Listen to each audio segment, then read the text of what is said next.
बच्चों, कल हमने आपको बताया था बच्चों बी कॉम्प्लेक्स में मुख्य रूप से जो विटामिन आते हैं 12, बी कॉम्प्लेक्स में 12 विटामिन आते हैं।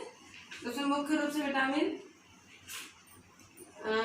B1, B2, B3, B5, B6, B7, B10 and B12 कितने बताए थे।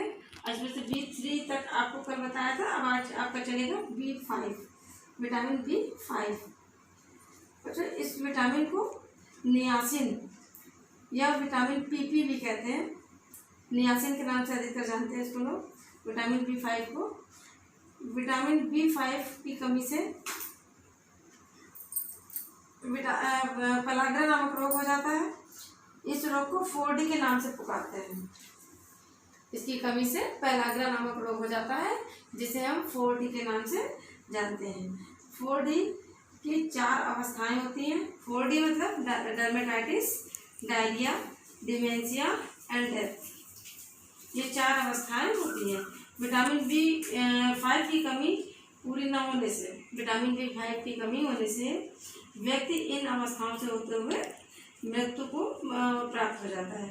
किन अवस्थाओं से? डर्मेटाइटिस, डायरिया, डिमेंशिया से होते हुए लास्ट में डेथ को प्राप्त हो जाता है, मृत्यु को प्राप्त हो जाता है।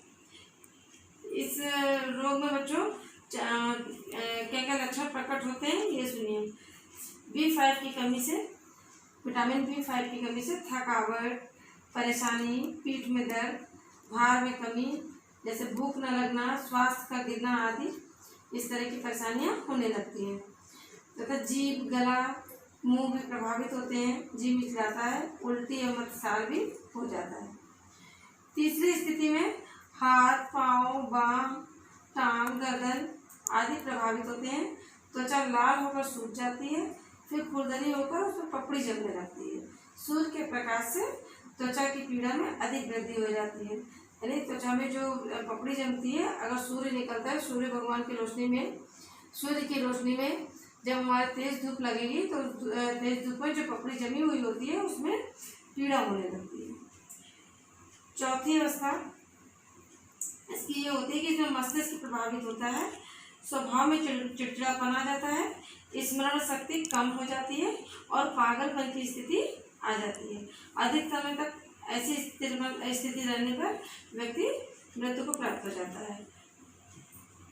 और फिर इसके बाद B5 में ही सुनिए बच्चों, विटामिन B5 में नेत्रों की दृष्टि के लिए विशेष लाभदायक होता है। शरीर में इसकी कमी से त्वचा पर दाने भी पड़ जाते हैं और तंत्र शिथिल भी पड़ जाता है। ये मांस, अंडा, मछली, यीस्ट से प्राप्त होता है, अधिक मात्रा में प्राप्त होता है।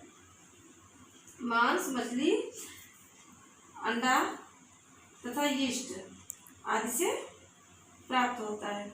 यह सूक्ष्म मात्रा में विभिन्न पौधों और जंतुओं में भी पाया जाता है। इसके स्रोत और भी हैं: अनाज, दालें, अंकुरित गेहूं, खमीर और यकृत। सब्जियों में भी इसकी थोड़ी मात्रा पाई जाती है। अब बच्चों आता है आपका विटामिन B6। इस विटामिन को पायरिडॉक्सिन भी कहते हैं। यह भी जल में घुलनशील विटामिन है। सूर्य की अल्ट्रावायलेट किरणों से ये नष्ट हो जाता है। विटामिन B6 की कमी से बच्चों की वृद्धि रुक जाती है। B6 की कमी से कमी में नींद और भूख में कमी हो जाती है। विटामिन B6 की कमी से जी मिचलाता, उल्टियाँ होती हैं तथा चक्कर आते हैं और एनीमिया हो जाता है, भी खून की कमी हो जाती है।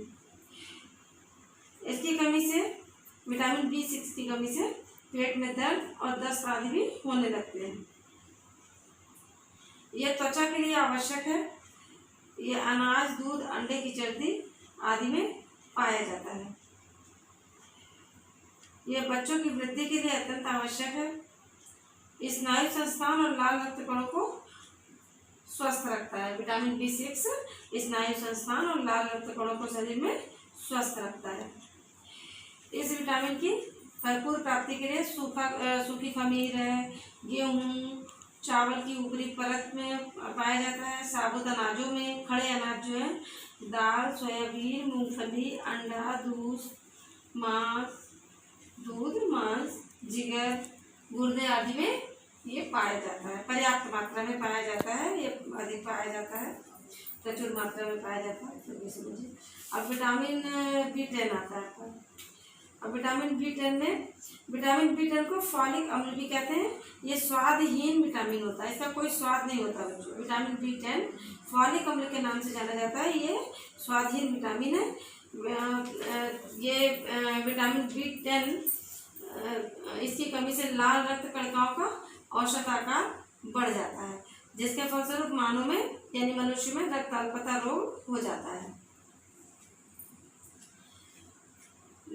रक्त अल्पता रोग हो जाता है यानी खून बार बार शरीर में खून की कमी होने लगती, शरीर में खून नहीं बनता फिर, तो इसकी कमी से लाल रक्त कणिकाओं का औसत आकार बढ़ जाता है, जिसके फलस्वरूप मनुष्य में रक्त अल्पता रोग हो जाता है।